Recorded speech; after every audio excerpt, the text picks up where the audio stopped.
اعوذ باللہ من الشیطان الرجیم، بسم اللہ الرحمن الرحیم۔ السلام علیکم ناظرین، پروگرام حالات حاضرہ میں ہوں آپ کا میزبان سہیل مغل۔ ہمارے ساتھ موجود ہیں آزاد کشمیر کے سینئر صحافی تجزیہ کار جناب جاوید اقبال ہاشمی۔ ناظرین، آج ہم بات کریں گے سابق وزیر اعظم، سابق صدر، سالار جمہوریت سردار سکندر یاد خان صاحب کی تیسری برسی ہے۔ آج ہم ان کی خدمات پہ بات کریں گے۔ اس کے علاوہ عوامی جوائنٹ ایکشن کمیٹی اور وزراء کے درمیان جو مذاکراتی عمل ہے وہ کہاں پہنچا، ہم اس پہ بات کریں گے۔ سابق وزیر اعظم سردار تنویر الیاس کی نااہلی کیس کے حوالے سے جو مقدمہ ہے اس کی پروسیڈنگ کب ہونے جا رہی ہے، ہم اس پہ بات کریں گے۔ میں سب سے پہلے جناب جاوید اقبال ہاشمی صاحب آپ سے یہ پوچھوں گا، بتائیے گا کہ آج آزاد کشمیر بھر میں سابق صدر و وزیر اعظم اور سالار جمہوریت سردار سکندر یاد خان صاحب کی تیسری جو برسی بڑے عقیدت و احترام کے ساتھ منائی جا رہی ہے۔ آج ان کی قومی، ملی اور تحریک آزادی کشمیر کی جو خدمات ہیں ان پہ انہیں خراج عقیدت پیش کیا جا رہا ہے۔ سردار سکندر یاد خان اپنی ذات میں ایک انجمن تھے، وہ ایک بہترین منتظم تھے، وہ آزاد کشمیر کی سیاست کا ایک بڑا نام تھا۔ ان کی جو خدمات ہیں وہ مدتوں یاد رکھی جائیں گی۔ آپ ان کی خدمات کے حوالے سے کیا کہتے ہیں؟ بسم اللہ الرحمن الرحیم۔ بہت شکریہ سہیل صاحب۔ سردار سکندر یاد خان صاحب کی جو شخصیت ہے اس پر بات کرنے سے پہلے اگر ہم آزاد کشمیر کی جو مخصوص سیاسی کلچر ہے اس پر نظر دوڑائیں تو روز روشن کی طرح عیاں نظر آتی ہے کہ آزاد کشمیر جو ہے وہ سردار سکندر یاد خان کے دور سے پہلے اور سردار سکندر یاد خان کے دور کے بعد دو حصوں میں تقسیم ہے۔ جو سردار سکندر یاد خان کا جو دور ہے وہ آزاد کشمیر میں گڈ گورننس، تعمیر و ترقی کا دور ہے، جمہوریت کا دور ہے، جمہوریت داروں کے قیام اور ان کے فروغ کا دور ہے، اور یہ سارا کریڈٹ جو ہے وہ سردار سکندر یاد خان کو جاتا ہے کیونکہ یہ سارا کچھ ان کے دور حکومت میں ہوا۔ لیکن ان سے پہلے اس طرح کا کردار ادا کرنے سے پہلے انہوں نے ایک طویل سیاسی جدوجہد کی ہے۔ سردار سکندر یاد خان جو ہے وہ واحد سیاسی کارکن ہے جنہوں نے اپنی سیاست کا آغاز جو ہے وہ بلدیاتی سیاست سے کیا تھا، اور بلدیاتی سیاسی کارکن لوکل کونسل کا الیکشن لڑ کر وہ متعارف ہوئے تھے۔ ان کے والد گرامی سردار فتح محمد کریلوی جو ہیں وہ تحریک آزادی کشمیر کا ایک کردار، بہت بڑا نام تھے، لیکن انہوں نے کوئی شارٹ کٹ نہیں استعمال کیا۔ سردار فتح محمد کریلوی صاحب نے بھی جو ہے نا وہ اپنے بیٹے کی سیاسی تربیت گراس روٹ لیول سے کی، اور اس کا فائدہ یہ ہوا کہ سردار سکندر یاد خان جو ہے وہ جب وزیر اعظم منتخب ہوئے تو وہ ایک مضبوط اعصاب کے مالک جہاندیدہ سیاستدان بن چکے تھے۔ اس سے پہلے وہ بہت سے مراحل سے گزرے، مسلم کانفرنس کی صدارت ان کے پاس رہی طویل عرصہ تک، اور پاکستان میں قومی اتحاد کی جو نظام مصطفیٰ کے نفاذ کے لیے جو تحریک چلی تھی قومی اتحاد کے پلیٹ فارم سے، اس کے یہ سردار سکندر یاد خان سیکرٹری جنرل بھی رہے۔ یہ آزاد کشمیر کے لیے بھی بڑا اعزاز ہے۔ آج ان کی تیسری برسی ہے تو تیسری برسی پر گفتگو کے لیے جو ہے ان کے جو کارنامے ہیں ان کو ہی زیر بحث رکھتے ہیں کہ سردار سکندر یاد خان ریاست کے اندر جو ہے وہ نظریہ علاقے پاکستان جو ہے اور تحریک آزادی کشمیر کے عمل دائی تھے۔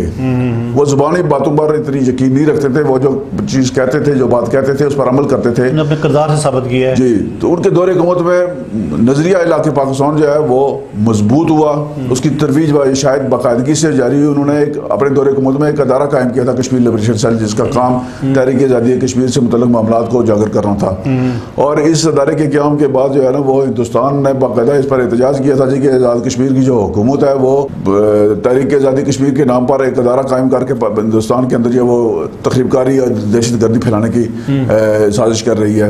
تو یہ سردار سکندر یاد خان کا ویژن تھا کہ انہوں نے اس ایک ادارہ قائم کر کے ایک مخصوص جو لوگ کام کر رہے تھے اس شعبہ کے لیے ان کو اس ادارے کے زیر انتظام کر کے ان کو باقاعدہ تحفظ بھی فراہم کیا اور ان کو وسائل بھی فراہم کیے، اور اس ادارے کے ذریعے انہوں نے آزاد کشمیر کی جو تاریخی سیاسی جدوجہد ہے تحریک آزادی کشمیر کی اس کو مربوط کرنے کی کوشش کی، ریکارڈ مرتب کیا، اور جو آزاد کشمیر کی جو جاندیدہ سیاسی شخصیات ہیں تحریک آزادی کشمیر میں جن کا کردار تھا ان سے متعلق جو ریکارڈ ہے، ان کی جو زندگی کے معاملات تھے اور ان کی جو سوانح عمریاں تھیں ان کو اکٹھا کرنے کا ایک کام شروع کیا تھا، جو بات جاری نہیں رہ سکا سردار سکندر یاد خان صاحب کے بعد۔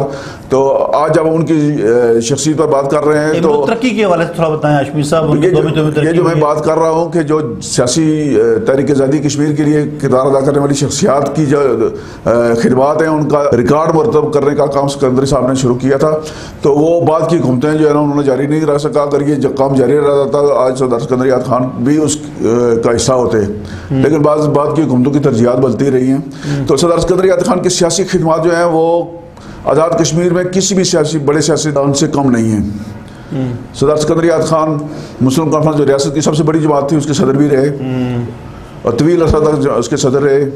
انہیں مجاہد اول سردار محمد عبدالقیوم خان صاحب کی سرپرستی اور حمایت اور رہنمائی بھی ہمیشہ میسر رہی. جب 1985 میں وہ پہلی بار وزیر اعظم بنے تو اس وقت مشکل حالات تھے. آزاد کشمیر میں جو ہے وہ سیاسی عمل تعطل کے بعد شروع ہوا تھا. مسلم کانفرنس نے ایک جدوجہد کے بعد جو ہے نا جمہوری نظام, پارلیمانی جمہوری نظام کو آگے بڑھایا اور سکندر صاحب کے دور میں 85 سے 90 کے دوران تمام قانون سازی ادارے بنے, قانون سازی ہوئی, رولز بنے. اور اس دور میں آپ چھوٹے تھے, آپ کو یاد نہیں ہوگا, اس وقت قانون ساز اسمبلی کے جو اجلاس ہوتے تھے وہ رات گئے تک جاری رہتے تھے اور سب سے زیادہ قانون سازی اس دور میں ہوئی. رولز آف بزنس اس دور میں بنے. اور یہ صرف قانون ساز اسمبلی کے کردار کی بات نہیں, اس وقت کے وزیر اعظم کا جو کمٹمنٹ تھی اپنے کاز کے ساتھ, ان کو پتہ تھا کہ یہ جو ہم بنیاد رکھ رہے ہیں یہ آنے والی نسلوں کے لیے ہے, تو انہوں نے ادارے بنانے پر توجہ دی اور قانون سازی کی. اور اس کے ساتھ ساتھ انہوں نے تعمیر و ترقی کا جو ہے ایک عملی دور کے آغاز کو کیا اور اس میں انہوں نے ترجیحات طے کی. سب سے پہلے آج کے دور کی طرح یہ جو اعلانات ہوتے ہیں ایسا نہیں تھا. سکندر صاحب جہاں جاتے تھے وہ اسکول کا اعلان کرتے تھے تو موقع پر اسکول کا نوٹیفیکیشن جاری ہوتا تھا, اور وہاں موقع پر اسکول کا نوٹیفیکیشن صرف اسکول کی اپ گریڈیشن یا قیام کے تک نہیں ہوتا تھا, بلکہ اس میں جو سٹاف درکار ہوتا تھا وہ سٹاف بھی وہاں موقع پر اس کا وہ ایک بہترین منتظم کی جو شناخت رکھتے تھے نا. جی, بہترین منتظم اسی لیے تھے نا جی کہ وہ ضرورت کے مطابق ہر چیز جو ہے نا وہ موقع پر اپنے پہلے وسائل دیکھتے تھے اور وسائل کو مد نظر رکھ کر وہ اس کو عملی شکل دینے کی کوشش. یہ بتائیے گا کہ بہت اشروں تک آزاد کشمیر کی سیاست مجاہد اول اور صدر جمہوریت کے اطراف گھومتی رہی, اور صدر جمہوریت سردار سکندر یاد سیاسی داؤ پیچ کے بھی ماہر تھے. کئی بار ایسے مراحل آئے کہ ان کے پاس 4-5 لوگ جو تھے ان کے حامی تھے جماعت کے اندر, لیکن اس کے باوجود انہوں نے وزارت عظمیٰ کا منصب حاصل کر لیا. وہ ایک بہترین جو ہے سیاسی کھلاڑی بھی تھے. دیکھیں سردار سکندر یاد خان جو ہے وہ دیگر لوگوں کو ساتھ لے کر چلنے کی صلاحیت رکھتے تھے. قائدانہ صلاحیتوں کے حامل تھے. قائدانہ صلاحیتوں کی وجہ سے ہی لوگ ان کے ساتھ چلتے تھے, ان پر اعتماد کرتے تھے. اور جب وزیر اعظم وہ بنے تھے اس وقت یقیناً بہت سارے امیدوار تھے, لیکن ان کا انتخاب ان کی صلاحیتوں کی بنیاد پر ہوا تھا اور انہوں نے ثابت کیا. انہوں نے وزیر اعظم کے منصب پر منتخب ہونے کے بعد عملاً یہ ثابت کیا کہ وہ اس منصب کے اہل تھے. انہوں نے جمہوری جو روایات تھی ان کو فروغ دیا, دوسروں کی بات سنی. جو اپوزیشن کو اس دور کی جو اپوزیشن تھی, آپ کو یاد ہو کہ 18 ممبران ہوتے تھے اور کیس خورشید جیسی عظیم ہستیاں جو ہے وہ قائد حزب اختلاف تھیں. اور مضبوط اپوزیشن کے دور میں جو ہے وہ سکندر صاحب نے ایک بہترین نظام حکومت چلایا اور اپوزیشن سے باقاعدہ وہ مشاورت کرتے تھے اور اپوزیشن کی تنقید کو نوٹ کر کے ان میں سے جو مثبت جو تنقید ہوتی تھی اس پہ اصلاح کا پہلو تلاش کرتے تھے اور یقین دلاتے تھے عوام کے اندر کہ جو اپوزیشن نے چیزیں پوائنٹ آؤٹ کی ہیں ان پر جو ہے نا دیکھیں گے ہم پر کوئی غلط ہو رہا ہے تو ہم اس کا ازالہ کریں گے, اور کرتے بھی تھے. اس دور میں جو 85 سے 90 کا دور ہے وہ سکندر صاحب کا جو ہے نا وہ مثالی اور تاریخی دور ہے.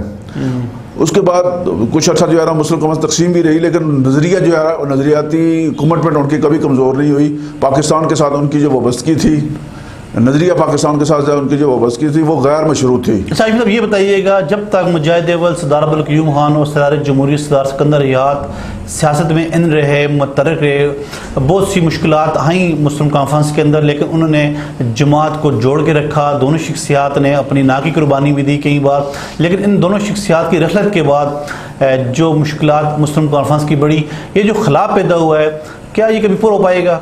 دیکھیں دونوں شخصیات جو ہے مسلم کانفرنس کے نظریے کے ساتھ وابستہ تھی اور انہوں نے مسلم کانفرنس کے نظریے کو آگے بڑھایا. اور یہ حقیقت ہے کہ مجاہد اول اور سردار سکندر یاد خان صاحب دونوں کی انتقال کے بعد جو ہے وہ مسلم کانفرنس اس پوزیشن میں نہیں رہی جو ریاست کی نمائندگی کرتی رہی ہے.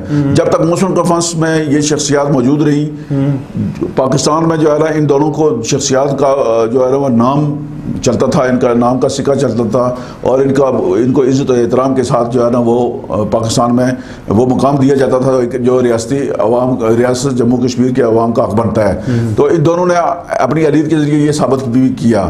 لیکن بدقسمتی یہ ہے کہ مسلم کانفرنس ان کے بعد وہ اپنا مومنٹم جو ہے وہ اپنی جو اٹھان تھی، وہ جو کمٹمنٹ تھی، وہ قیادت کے فقدان کی وجہ سے جانشین جو ہیں، دونوں کے جانشین جو ہیں وہ پریکٹیکلی وہ ان کی روایات کو آگے نہیں بڑھا سکے. ان کی جو جدوجہد ہے، جو ان کی کاوشیں ہیں، جو ان کے کارنامے ہیں، ان کو وہ سنبھال نہیں سکے. ان کی جو تاریخی جدوجہد ہے اس کو آگے نہیں بڑھا سکے. یہ بڑا المیہ ہے، اور مسلم کانفرنس کا کمزور ہونا اس بات کا ثبوت ہے جی کہ آزاد کشمیر کے عوام کا حق جو ہے وہ حق کی آواز بلند کرنے کی جو جدوجہد ہے وہ متاثر ہوئی ہے. اور یہ بڑا ناقابل تلافی نقصان ہے. دونوں شخصیات، سردار سکندر یاد خان صاحب کی جو شخصیت ہے اس کو تحریک آزاد کشمیر کی جو تعمیر و ترقی ہے اس سے الگ نہیں کیا جا سکتا. آپ ذرا تھوڑا سا اس پر اگر گفتگو کریں کہ سردار سکندر یاد خان کا جو تعمیراتی ویژن تھا وہ ذرا منفرد تھا. انہیں انجینئر وزیر اعظم کہا جاتا تھا. وہ جہاں سے گزرتے تھے، سڑکوں کی کشادگی کے حوالے سے ہوں یا سرکاری عمارات کی تعمیر کا معاملہ ہو یا بڑے ادارے قائم کرنے کا معاملہ ہو. آپ دیکھیں سکندر صاحب کے دور میں یہ جو ہاؤسنگ سوسائٹیاں جو مظفر آباد ہو، میرپور ہو، کوٹلی ہو، راولہ کوٹ ہو، یہ ہاؤسنگ سوسائٹیاں ان کے دور میں بنی. یہ ان کا تعمیراتی ویژن تھا، اور اس وقت انہوں نے یہ ضرورت محسوس کی کہ ہمیں مستقبل کس طرح کا ہونا چاہیے ہمارا، اور ایک جامع ماسٹر پلان کے تحت جو ہے نا انہوں نے رہائشی ضروریات فراہم کرنے کی کوشش کی. صرف یہ ایک شعبہ نہیں، زیادہ شعبے میں ان کا کام جو ہے نا وہ تاریخی یا یادگار ہے. اور آج ہم ان کی خدمات کو خراج تحسین پیش کرتے ہیں. ہماری دعا ہے کہ اللہ تعالیٰ انہیں جنت الفردوس میں اعلیٰ مقام عطا فرمائے، اور ان کی جو جانشین ہیں انہیں اپنے اسلاف ہیں ان کی نقش قدم پر اور ان کے چلنے کی توفیق دے، اور ان کے نظریات کو آگے بڑھانے کی توفیق دے. اچھا آگے چلتے ہیں، یہ بتائیے گا کہ عوامی جوائنٹ ایکشن کمیٹی اور وزراء کے درمیان مذاکرات کا عمل جاری ہے. یہ بتائیے گا کہ وزراء کو کیوں ضرورت محسوس ہوئی پریس کانفرنس کر کے ان امور کو ہائی پروفائل کرنے کی، ہائپ کریٹ کی انہوں نے پریس کانفرنس کر کے. اس کے بعد دوسری جانب سے بھی پریس کانفرنس کی گئی اور ایک بار پھر دوبارہ جو ہے مذاکرات کا عمل شروع کیا گیا ہے. تو یہ بتائیے گا کہ وزراء نے ایسا کیوں کیا؟ دیکھیں جی کہ جوائنٹ عوامی ایکشن کمیٹی نے 24 اکتوبر کو ایک لانگ مارچ کا اعلان کر رکھا ہے. جوائنٹ عوامی ایکشن کمیٹی کے جو چارٹر آف ڈیمانڈ تھا اس میں سے مین مطالبات پورے ہو چکے ہیں، اور اب جو بقیہ رہتے ہیں ان پر عمل درآمد کے لیے جو ہے جوائنٹ عوامی ایکشن کمیٹی جو ہے وہ پریشر بڑھا رہی ہے. اور اس کے لیے ان کے مذاکرات ہو رہے تھے. حکومت نے بھی 2 رکنی مذاکراتی ٹیم قائم کر رکھی ہے اور جو وقتاً فوقتاً ان کے ساتھ ملتی رہتی ہے. تو یہ اچانک جو ہے نا وہ وزراء نے پریس کانفرنس کر کے جو جوائنٹ عوامی ایکشن کمیٹی کو اشتعال دلوایا، اور اس کے جواب میں جوائنٹ عوامی ایکشن کمیٹی کی ہنگامی میٹنگ ہوئی، اور ان کی ابھی میٹنگ ہوئی جاری تھی، اور ان کے جو مذاکرات ہو رہے تھے اس میں تھوڑا سا ڈیڈ لاک پیدا ہوا، تو وزراء نے اٹھ کر پریس کانفرنس کر دی.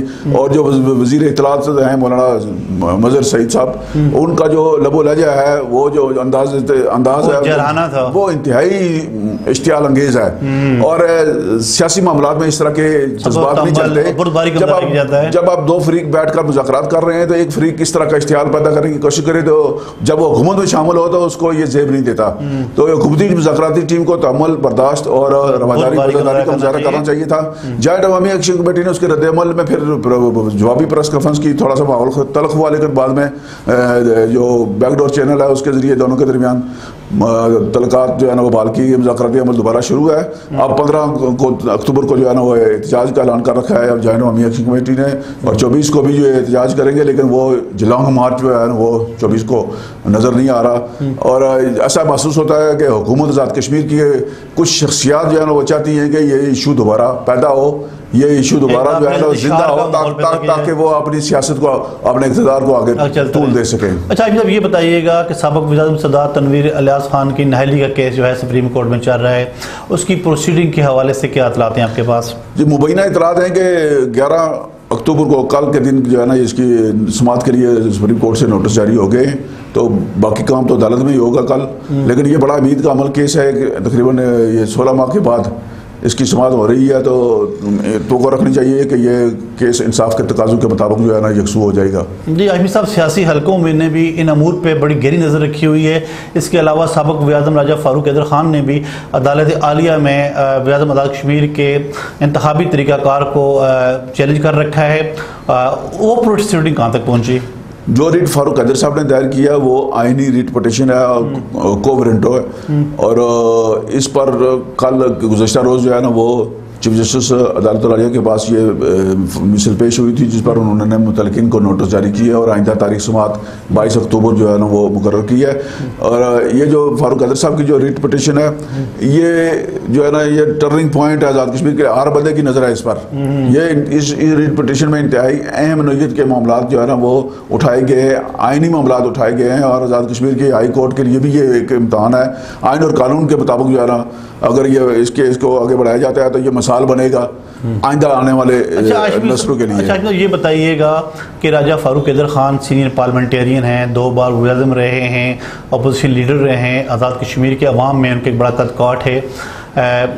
ان کو نہیں پتہ تھا کہ اسمبلی کے قواعد ضوابط کا، آئینی طریقہ کار کا، انہوں نے پہلے ووٹ دیا اور 1.5 سال کے بعد وہ عدالت عالیہ میں چلے گئے ریٹ لے کے۔ کیا کہتے ہیں آپ؟ دیکھیں یہ جو ووٹ دینے والی بات ہے کہ اس عمل میں وہ شریک ہے، یہ درست ہے کہ فاروق حیدر صاحب کے ووٹ اس میں شامل ہے جس کے ذریعے یہ منتخب ہوئے انوار الحق صاحب، لیکن کچھ چیزیں بعد میں واضح سامنے آئی ہیں۔ اور مثلا ریکارڈ جو ہے اس حوالے سے مبینہ اطلاعات ہیں کہ ریکارڈ چھپا کر رکھا گیا تھا، تو یہ جب ریکارڈ تلاش کیا گیا تو پتہ چلا جی کہ بہت سارے ابہام ہیں اس میں۔ جو طریقہ کار اختیار کیا گیا تھا وزیر اعظم کے انتخاب میں، اس میں 2-3 چیزیں ایسی ہیں کہ جو حیران کن ہیں۔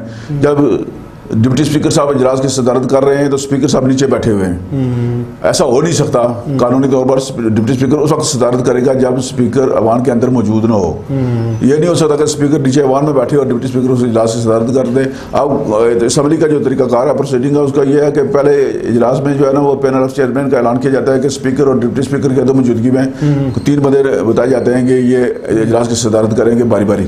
تو جب اس طرح کا انتظام موجود تھا تو پھر جو ہے نا ایسا کیوں ہوا؟